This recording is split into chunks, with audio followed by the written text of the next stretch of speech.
जय श्री कृष्ण। आज मैं आपको गीता के एक श्लोक का अर्थ और रहस्य का भेद एक कथा के द्वारा बताऊंगी। एक बहुत ही संतोषी, सदाचारी और विद्वान ब्राह्मण थे, किंतु थे वे निर्धन। उनकी पत्नी बड़ी पतिव्रता, विदुषी, तत्व ज्ञान से संपन्न और जीवन मुक्त थी। उस देश के राजा भी तत्वज्ञानी, जीवन मुक्त महात्मा थे। ब्राह्मण पत्नी ने एक दिन विचार किया, मेरे पतिदेव संतोषी, सदाचारी और विद्वान हैं, इसलिए वे मुक्ति के अधिकारी तो हैं ही। इनके यदि हमारे जीवन मुक्त राजा से भेंट हो जाए तो ये भी शीघ्र तत्वज्ञानी, जीवन मुक्त हो सकते हैं।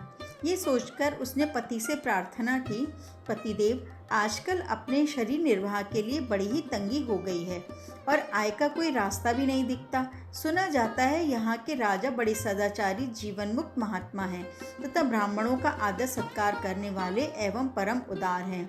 आप उनसे एक बार मिल लें तो वे आपका उच्च सत्कार कर सकते हैं और शास्त्र विधि के अनुसार यदि राजा बिना याचना किए कुछ दे तो वे ब्राह्मण के लिए अमृत के समान है। ये आप जानते ही हैं। पंडित जी ने कहा, तुम्हारा कहना ठीक है, परंतु मैं जब तक किसी का कोई उपकार न कर दूं तब तक अयाचक वृत्ति से भी बिना मांगे उससे दान लेकर जीवन निर्वाह करना निंदास्पद समझता हूँ। अतएव मैं ऐसा नहीं करूँगा, चाहे मुझे भूखों ही रहना पड़े। ब्राह्मण पत्नी बोली, आप विद्वान हैं, राजा को यथोचित उपदेश देकर उनका उपकार कर सकते हैं। ये बात पंडित जी को कुछ सही लगी, पर उनका मन राजा के पास जाने का नहीं होता था। अंत में पत्नी के बहुत कहने पर वे राजी हो गए और राजसभा में चले गए। पंडित जी के सद्गुण और सदाचारों की ख्याति देश भर में फैली हुई थी। राजा ने पंडित जी का बड़ा आदर सत्कार किया। कुशलक्षेम प्रश्नोत्तर के अनंतर राजा ने बहुत सी स्वर्ण मुद्राएं मंगाकर पंडित जी को भेंट की। पंडित जी ने उन्हें अस्वीकार करते हुए कहा, राजन, आप बड़े उदार हैं, मैं ये जानता हूँ, परंतु मेरा एक नियम है, मैं किसी का उपकार किए बिना उससे अयाचित रूप में भी धन नहीं लेता। आप मुझे कोई काम सौंपें और उससे मैं आपको संतोष करा सकूं, उसके बाद यदि आप कुछ दें तो वे लिया जा सकता है। राजा ने कहा, पंडित जी, बहुत अच्छा, आप सदाचारी विद्वान ब्राह्मण हैं, मैं आपसे गीता का रहस्य सुनना चाहता हूँ।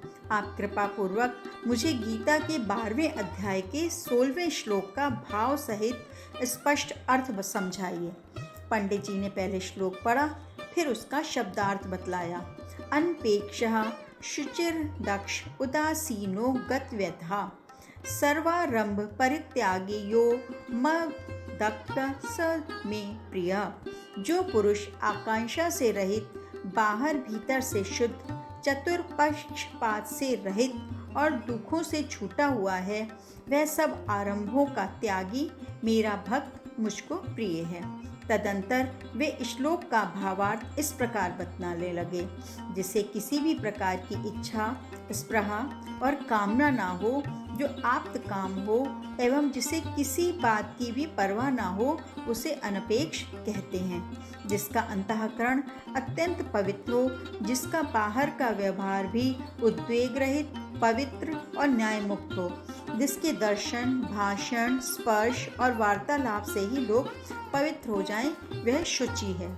जिस महान कार्य के लिए मनुष्य शरीर मिलता है, उसे प्राप्त कर लेना अर्थात भगवान को प्राप्त कर लेना ही मनुष्य की यथार्थ दक्षता है। जो अपना काम बना लेता है वही दक्ष कहलाता है। जो गवाही देते समय और न्याय या पंचायत करते समय कुटुंबी, मित्र, बंधु आदि की दृष्टि से या राग, द्वेष, लोभ, मोह एवं भय आदि के वश होकर किसी का भी पक्षपात नहीं करता, सदा सर्वदा पक्षपात रहित रहता है, उसे उदासीन कहते हैं। किसी भी प्रकार के भारी से भारी दुख अथवा दुख के हेतु प्राप्त होने पर भी जो दुखी नहीं होता, अर्थात जिसके अंतःकरण में कभी किसी तरह का विषाद, दुख या शोक नहीं होता, वही गतव्यथ है। जो बाहर भीतर के समस्त कर्मों को त्याग कर केवल प्रारब्ध पर ही निर्भर रहता है, अपने स्वार्थ की सिद्धि के लिए कुछ भी कर्म नहीं करता, अपने आप जो कुछ प्राप्त हो जाए उसी में संतुष्ट रहता है तथा प्रारब्धवश होने वाली क्रियाओं में जिसके कर्तापन का अभिमान नहीं है, ऐसे बाहर और भीतर के त्याग को सर्वारंभ परित्यागी कहते हैं। पंडित जी के उपर्युक्त भावार्थ बतलाकर चुकने पर राजा ने नम्रता से कहा, महाराज जी, आपने बड़ा सुंदर अर्थ किया। आपका कथन सर्वथा युक्ति युक्त और शास्त्र संगत है, तथापि मेरा ऐसा अनुमान है कि श्लोक का बहुत सुंदर अर्थ करने पर भी आप अभी इसके रहस्य से अनभिज्ञ हैं। पंडित जी झुंझलाकर बोले, रहस्य न जानता होता तो भाव सहित अर्थ कैसे बतला सकता। मुझे गीता की 52 टीकाएं कंठस्थ हैं। इसके अतिरिक्त कोई विशेष रहस्य हो और उसे आप जानते हो तो आप ही बतलाइए। राजा ने इसका उत्तर न देकर बड़ी विनम्र वाणी में कहा, पंडित जी, मुझे आपकी शास्त्र सम्मत सुंदर व्याख्या से बड़ा संतोष हुआ है। मैं आपका बहुत आभारी हूँ। अतः मेरी दी हुई भेंट आप कृपया स्वीकार कीजिए। पंडित जी ने कहा, राजन, जब आप मेरे लिए ये कहते हैं कि मैं रहस्य से अनभिज्ञ हूँ, तब संतोष की बात कहाँ रही। ये तो कहने भर का संतोष है। मैं जब तक आपको वास्तव में संतोष ना हो जाए तब तक आपसे कुछ भी लेना नहीं चाहता। राजा के बहुत अनुनय विनय करने पर भी पंडित जी ने भेंट स्वीकार नहीं की और वे घर लौट आए। उधर राजा ने एक विश्वास पात्र गुप्तचर को बुलाकर कहा, ये ब्राह्मण देवता बड़े त्यागी, सदाचारी और स्वाभिमानी विद्वान हैं। तुम इनके पीछे जाकर देखो, घर पर इनका कैसा क्या व्यवहार और वार्तालाप होता है, और फिर इसकी सूचना मुझे दो। राजा का आदेश पाकर गुप्तचर उनके पीछे हो लिया और उन सब का व्यवहार वार्तालाप देखता रहा। पंडित जी ने घर लौटकर पत्नी के पूछने पर राजसभा की सारी कथा आद्योपांत उसे सुना दी। पत्नी ने विनय और प्रेम से कहा, स्वामिन, राजा ने जो कुछ कहा वह तो उचित ही मालूम होता है। आपको नाराज नहीं होना चाहिए था। पंडित जी बोले, कुछ क्रोधवश आकर व्यथित से होकर बोले, वाह, तुम भी राजा की बात का समर्थन करती हो। पत्नी बोली, नाथ, आप ही तो कहा करते हैं कि न्याय युक्त बात का समर्थन करना चाहिए। तो पंडित जी ने कुछ और भी उत्तेजना से तुरंत उसे दबाते हुए, क्या राजा का ये कहना न्याय युक्त है? मेरी व्याख्या तो सुंदर है, पर मैं इस रहस्य को नहीं समझता।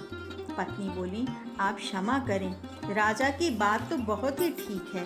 किसी श्लोक की व्याख्या करना सहज है, पर उसका यथार्थ रहस्य जानना बहुत ही कठिन है। तो पंडित जी बोले, कैसे? तब पत्नी बोली, जैसे ग्रामोफोन पर जो चूड़ी चढ़ा दी जाती है वे वही गाना गा लेती है, पर उसके रहस्य को वह थोड़ी समझती है। तो पंडित जी बोले, तो क्या मैं ग्रामोफोन की तरह हूँ?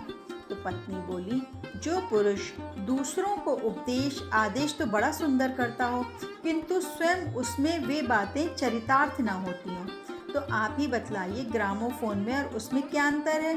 राजा के पूछने पर आपने श्लोक की जो व्याख्या की, क्या वे सारी बातें आप में चरितार्थ होती हैं?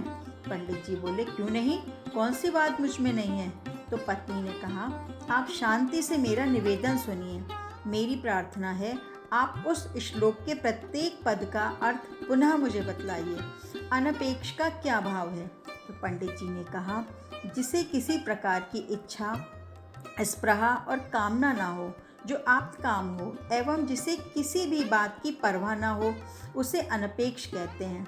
तो पत्नी ने कहा, क्या आप ऐसे हैं? तो पंडित जी ने कहा, क्यों नहीं, मुझे तो कोई भी इच्छा, स्पृहा और कामना नहीं है। मैं तो तुम्हारे ही अनुरोध करने पर राजा के पास गया था, और राजा के अनुनय विनय करने पर भी मैंने उनसे कुछ भी नहीं लिया। तो पत्नी बोली, बहुत अच्छा, सत्य है, आप मेरे ही आग्रह से गए थे, ये आपकी मुझ पर दया है। अच्छा, शुचि का क्या अभिप्राय है?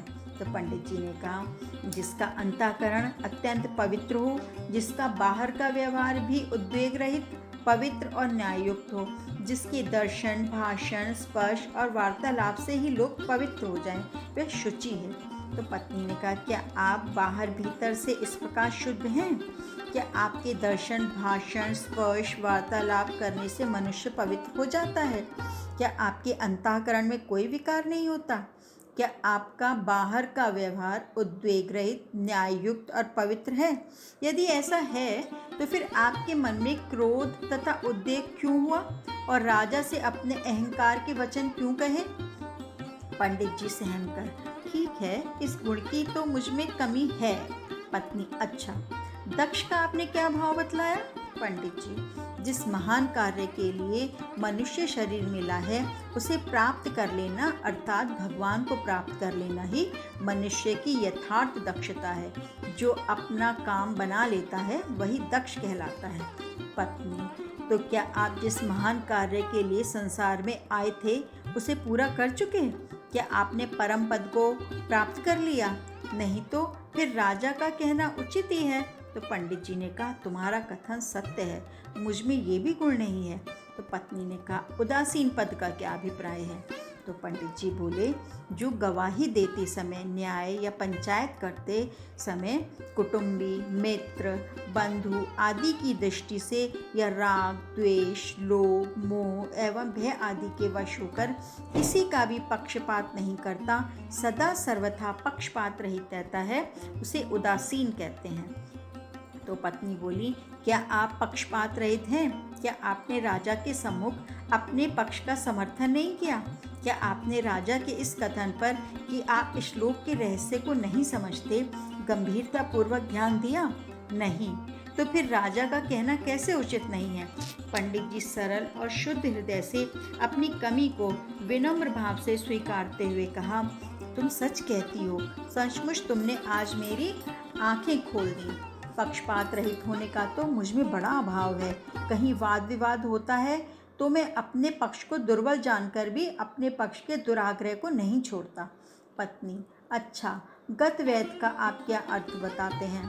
तो पंडित जी ने कहा, किसी भी प्रकार के भारी से भारी दुख अथवा दुख के हेतु प्राप्त होने पर भी जो दुखी नहीं होता, अर्थात जिसके अंतःकरण में कभी किसी तरह का विषाद, दुख या शोक नहीं होता, वही गतव्यथ है। तो पत्नी बोली, क्या आपके चित्त में कोई व्यथा नहीं होती? यदि नहीं होती तो फिर राजा के वचनों पर और मेरे समर्थन करने पर आपको इतना उद्वेग और व्यथा क्यों होनी चाहिए? पंडित जी बोले, तुम्हारा कहना सत्य है, ये भाव भी मुझ में बिल्कुल नहीं है। मन के विपरीत होने पर प्रत्येक पद पर केवल व्यथा ही नहीं, भय, उद्वेग, ईर्ष्या, शोक आदि विकार भी मुझ में दिखाई पड़ते हैं। तो पत्नी, अच्छा, सर्वारंभ परित्यागी से आप क्या समझते हैं? तो पंडित जी बोले, जो बाहर भीतर के समस्त कर्मों को त्याग कर केवल प्रारब्ध पर ही निर्भर रहता है, अपने स्वार्थ की सिद्धि के लिए कुछ भी कर्म नहीं करता, अपने आप जो कुछ प्राप्त हो जाए उसी में संतुष्ट रहता है तथा प्रारब्धवश होने वाली क्रियाओं में जिसके कर्तापन का अभिमान नहीं है, ऐसे बाहर और भीतर के त्यागी को सर्वारंभ परित्यागी कहते हैं। पत्नी, बहुत सुंदर व्याख्या है, परंतु बतलाइए, क्या आपने बाहर और भीतर से सब कर्मों का त्याग कर दिया? और क्या आपके अंतःकरण में कोई सांसारिक संकल्प नहीं होता? यदि नहीं तो फिर आपको इतना अहंकार क्यों होना चाहिए? बाहर से तो आप सब कर्म करते ही हैं। पंडित जी बोले, सत्य है, ये बात तो मुझ में बिल्कुल भी नहीं घटती। मैं अपनी सारी त्रुटियों को समझ गया। सचमुच मैं अब तक अर्थ ही करता था, रहस्य से अनभिज्ञ था, अब कुछ कुछ समझ में आ रहा है। अतः तुम अनुमति दो, अब मैं बाहर और भीतर से सब कुछ त्याग कर सच्चा सन्यासी बनने चाहता हूँ। यूँ कहकर पंडित जी सब कुछ छोड़ घर से चलने लगे। पत्नी ने प्रार्थना की, महाराज जी, मैं भी आपके साथ ही आपका अनुगमन करना चाहती हूँ। पंडित जी बोले, मैं अपने साथ किसी झंझट को नहीं रखना चाहता, फिर स्त्री को तो रखूँ ही कैसे? पत्नी, मुझे आप झंझट न समझिए, मैं आपके साधन में कोई विघ्न नहीं करूँगी। मैंने जो आज आपको राजा के पास भेजा था सो धन के लिए नहीं, धन को तो मैंने एक निमित्त बनाया था।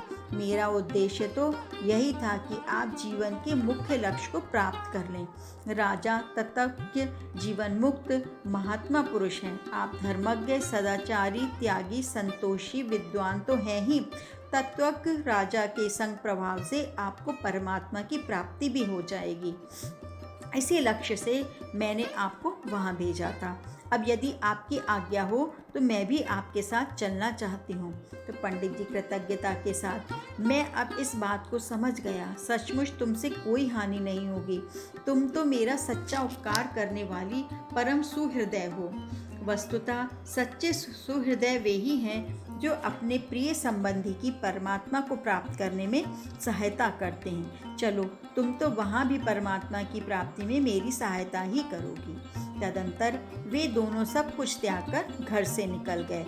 इधर गुप्तचर ने जो उन दोनों की परस्पर बातचीत सुनी और जो घटना देखी, वे सब राजा के पास जाकर ज्यों की त्यों कह दी। राजा ने अपने राज्य कोष आदि सब तो पहले ही अपने पुत्र को संभाल दिए थे।